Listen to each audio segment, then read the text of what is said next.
جماعة لازم حنا نشكر هذا الرجل، نشكر لامين يامال. لامين يامال اللاعب صاحب الأصول المغربية. يسحب لك الامين اسبانيوني، الامين مش اسبانيوني، شعبي كيهدر بالعربيه، كيحمقوا المغرب، كيعجبوا المغرب، ولاد المغاربه اصحابه.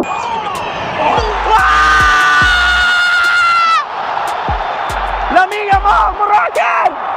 تبارك الله على لامين جمال، كان رائع، كان رائع حقيقة.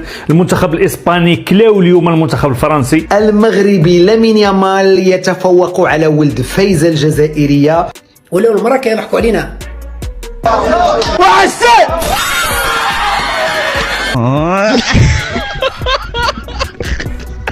ولد خويا يامين يامال بكيت لي ولد خوتهم، ولد خوتهم بقى مصدوم فيك يا ولد خويا. وداعا فرنسا، فرنسا تغادر كأس العالم بأقدام مغربية. باي باي فرنسا. اليوم كثير من المغاربة فرحانين. باي باي فرنسا، باي باي باي باي باي باي باي. السلام عليكم. باي باي فرنسا. فرنسا بتودع المونديال. لامين يامال اللاعب اللي بسم الله ما شاء الله عليه المرعب. اسبانيا لنهائي كاس العالم بسبب لامين يامال، بالرغم من انه سجل هدف وتم الغائه، انه كان مسجل هدف من قبل ما الماتش يبدا اصلا. الفرقه اللي يتبعوها صحافه زيكو ويتبعوها الجمهور ديالنا والله ما تطفروا، شجعوها وردوا العلامات كونتر المغرب ولد فايزه ديالنا وفرنسا ديالنا، وحنا غادي نديو كاس العالم. ولد فايزه عندنا تما وطاطات.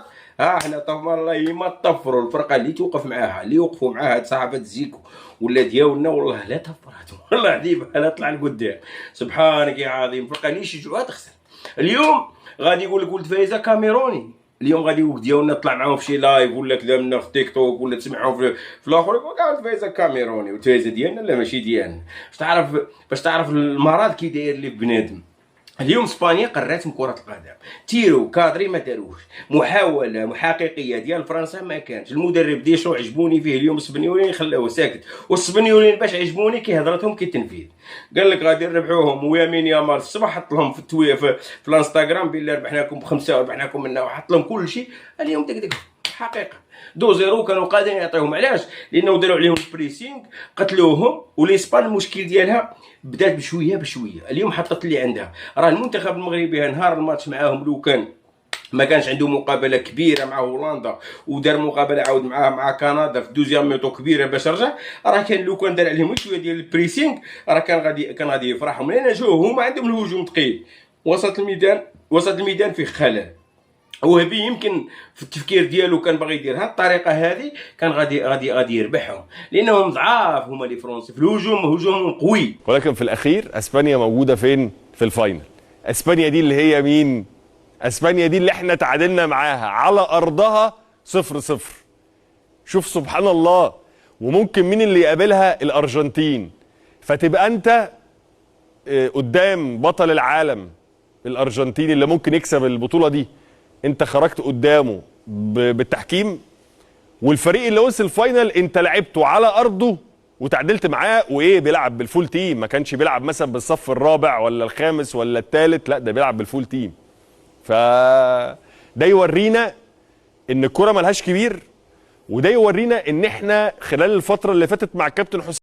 يلا بينا بقى نطلع نحتفل، يلا بينا عشان تعادلنا مع اسبانيا في مباراة ودية قبل المونديال.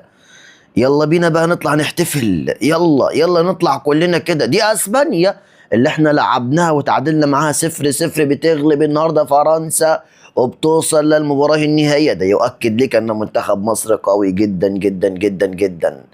دي اسبانيا اللي عملت مباراة قوية امام فرنسا وقدرت تكتسح فرنسا. احنا تعادلنا معاها، احنا المصريين تعادلنا معاها. ده يعرفك ان كابتن حسام بسم الله ما شاء الله عليه، مفيش مدير فني في العالم زي كابتن حسام، متألق مبدع. جماعة انا عايز اقول لكم حاجة، يعني الرأس الاخضر تعادل مع المنتخب الاسباني في مباراة رسمية في بطولة كأس العالم في دور المجموعات. يعني الرأس الاخضر تعادل برضه مع اسبانيا. عايز بس اوصل معلومة للاعلام المصري ان المباريات الرسمية غير الودية. يعني هل احنا لو بنلعب منتخب باسبانيا اليوم مكان فرنسا كده كنا هنقدر نتعادل معاه؟ مباريات الرسميه غير الوديه. مصر عملت انجاز في كاس العالم وبسم الله ما شاء الله تالقت وابدعت وقدرت تفوز على منتخب الارجنتين اللي عند ده 80 وعملوا مباراه قويه جدا جدا وبسم الله ما شاء الله يعني. ولكن الاعلام المصري مباريات الرسميه غير الوديه يا اخويا. انا دخلت على التعليقات عند اخونا الاعلامي الكبير اللي على قنوات البينوس الاون تايم سبورت، فلقيت المصريين كلهم بيضحكوا على الكلام. يعني المباريات الوديه غير الرسميه، ايوه يعني دي حاجه ودي حاجه تاني خالص، ما تربطش ده بده. اسبانيا منتخب تقيل وقوي وعنده الامكانيات وعنده القوه وعنده القدره. احنا عملنا انجاز اسطوري، وصلنا لدور ال16 لعند الان بنحتفل من الفرحه والسعاده والانجاز الاسطوري اللي احنا عملناه. ولكن ما تربطش الامور ببعضها. منتخب اسبانيا منتخب مرعب، منتخب عنده لاعبين على اعلى مستوى، منتخب عنده الامكانيات. يا عم احنا تعادلنا معاه، ما انا عارف ان احنا تعادلنا معاه، والرأس الاخضر برضه تعادل معاه. ولكن زي ما قلت لك الرسميات غير الوديات. كل التوفيق للمغرب ومصر في المباريات القادمة إن شاء الله وبعون الله. يا رب دايما وفق المصريين ووفق المغاربة يا رب العالمين. عايز أقول كلمتين مهمين جدا جدا وعايز كل الناس تركز فيهم. على مدار السنين دايما العلاقة بين مصر والمغرب هي علاقة قوية، هي علاقة محترمة، هي علاقة مميزة. معروف أن المغرب ومصر بلدين كبار وبلدين لهم وضعهم في أفريقيا والوطن العربي، أتقل وأقوى وأفضل وأروع بلدين في أفريقيا والوطن العربي. طبعا الكلام ده ممكن يزعل الناس مني، ولكن أنا بقول الحقيقة وبقول اللي أنا شايفه. المغرب ومصر بلدين مفيش زيهم في الحضارة والتاريخ وكل شيء، حدث ولا حرج. فالفترة الأخيرة العلاقة مش كان أفضل حاجة. ليه؟ مش بتكلم على العلاقة العامة الاستراتيجية، لا بتكلم على العلاقة بين الجماهير بتاعت الكورة يعني. إنما الاستراتيجيات والحاجات دي والعلاقة الكبرى طبعا ما عمرها ما تتأثر. عمر مباراة كرة قدم ما يأثر في العلاقات. الثروة وفي وسط الميديا عندهم واحد الخلل. راه اليوم من استغلوا هذاك الخلل اللي فرنسا اللي ضربت الجزاء الاولى ديال هذاك الثروة وزادوا دخلوا لهم عاود الهدف الزاوج. راك شوف كيفاش فركتوهم، وكانوا غادي يفركتوهم ب 3-0. انا استغلوا لهم هذوك الاخطاء ديالهم. وهبي يمكن مشى بهذيك الطريقه من لعب العياء وقدامنا ما مشاتلوش. ولكن اليوم لي فرنسي والو هذيك لي فرنسي اللي تخوف وقال لك فرنسا جايه دير لقب وفرنسا وراه غادي يمشي الرئيس تما يحضر لهم النهائي باش يجيب لقب. واش من لقب؟ واش تقدر انت اليوم توطف اسبانيا هذوك غير الاخر غير بزاوز وهلكوك في وسط الميدان، هلكوك بالبريسينغ. وهذاك البريسينغ من ديروا لاي منتخب راه ينهلك. اليوم طلعوا عندهم داروا بريسينغ، خرجوا صليبه مبليسي، زادوا تروا صافي خرجوهم من الماتش، دار هذاك الخطا الفادح خرجوهم من الماتش. زاد ديشون. ولكن اليوم تبعوا الاعلام الفرنسي اليوم غادي يقول لك هذوك افارقه، وكاين اللي غادي يسبهم اليوم، وكاين فرنساوي اليوم غادي ياكلوا مساكين السبان. بصح مين كانوا يقول لك حنا غادي نديو اللقب والعجرافه ويخرجوا صدورهم، وتشوف ديشون خرج صدرو في الندوه الصحفيه وهنايا ديشون استقاله. ايه دقوا اي خويا السيكتور. راه هذه راه يقولها اسبانيا الا هدرت كهضروا في الاخر قال لك اودي غادي نربحوك، غادي نربحوك وربحوك، يعني ما ضحكوا معاك ما والو.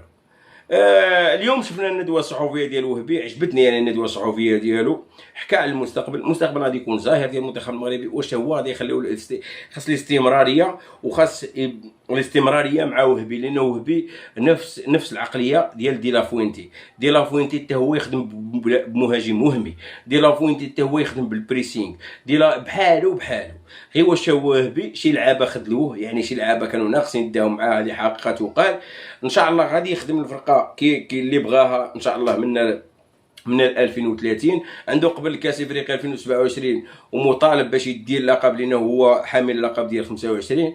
يعني ان شاء الله باذن الله ما يكون غير خير مع وهبي. انا شفت اليوم الانسان اللي باغي يخدم، هو قال لك انايا ما جيتش باش نفرح، يعني الناس طلعت الدور 16 وفرحت، هو قال لك انا الدور ربعنيهم وما فرحانش وسي فري المنتخب المغربي ما فرحانش، يعني كي تشوف الاداء ديال المنتخب الفرنسي كان قادر يدير مقابله كبيره. اللي خان اللعابه المنتخب المغربي العياء وما كانوش مركزين. لو كان داروا البريسينغ اللي دارتو اليوم لاسبان كانت تقدر تمشي معاهم مقابله كبيره وكانوا يقدروا يخطفوهم.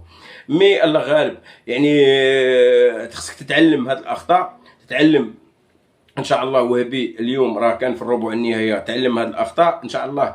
فهاد التصريحات ديالو انا عجبتني، وسيرتو التواصل. ملي يكون عندك التواصل وعندك مدرب بحال هذا شاب وباغي يتواصل، خصك الا تشجعو وتوقف معاه. الناس راه تخدم على المستوى العالي، وان شاء الله كيما قال هو درجه بدرجه. وخاصك لعابه حتى هما يكونوا عندك شويه لعابه يلعبوا في الانديه ديالهم كيما لاسبان عندها لعابه تقريبا هذوك كاملين بال11 يلعبوا في الانديه ديالهم وفي المستوى العالي، وعندهم مدرب حتى هو بدا معاهم، بدا في الشبان كيما وهبي. وان شاء الله ما يكون غير الخير ويجيو الالقاب وتقدر تلعب النهائيات وتلعب كل شيء. نتمناو الخير للمنتخب المغربي. شفنا الفضيحه ديال المنتخب السنغالي اللي كوليبالي خرج حتى هو بتدوينه قال لهم لا خاصكم توقفوا عنا هاد الفضائح هذا وراكم شوهتونا مع العالم. شفنا الوزاره ديالهم حتى هما خرجوا ببلاغ، الوزاره ديالهم قالت الاتحاد الكبرى. طبعا في علاقات قوية جدا جدا واتفاقيات بين المغرب ومصر مستحيل انها تتأذي او تنهار او يقلل او ان هي مثلا تقلل او يقلل منها بسبب ماتش كورة او مباراة بين منتخب مغربي ومنتخب مصري. مستحيل. ولكن انا بتكلم هنا ايه كورة بقى، يعني انا بتكلم كورة فقط.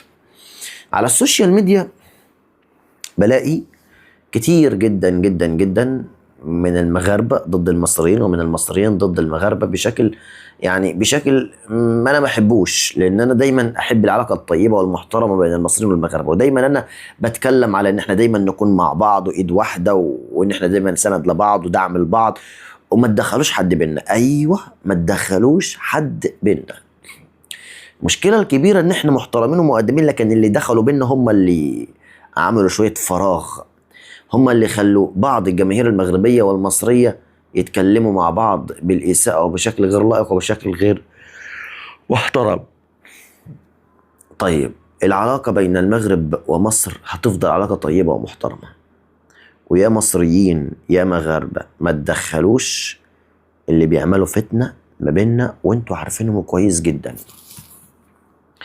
يعني مين الكسبان في الموضوع ده؟ مين اللي فرحان ومين اللي سعيد بسبب مشاكل مصر والمغرب؟ مين؟ انتوا عارفينهم. مين المستفيد؟ انتوا عارفينهم. لا مصر مستفيدة ولا المغرب مستفيد، ولكن في ناس بتكره المغرب هم اللي مستفيدين بهذه المشاكل، فيضموا مصر مثلا لصفهم فيقوموا يكونوا حزب كبير جدا على المغرب. فده عيب وده غلط وده عدم احترام. المغرب ومصر يفضلوا بلدين كبار ايد واحدة، مفيش حد هيقدر يفرقهم. وخلي بالك مباريات كرة القدم بتعدي، والكلام على الكرة بيعدي، والأحداث بتعدي، وكل حاجة بتعدي، ويبقى الأمور إن شاء الله بعون الله دايما مظبوطة. فكل التوفيق للمغرب وكل التوفيق لمصر. اعملوا لايك شير الفيديو. شكرا لحضراتكم والسلام عليكم ورحمة الله وبركاته.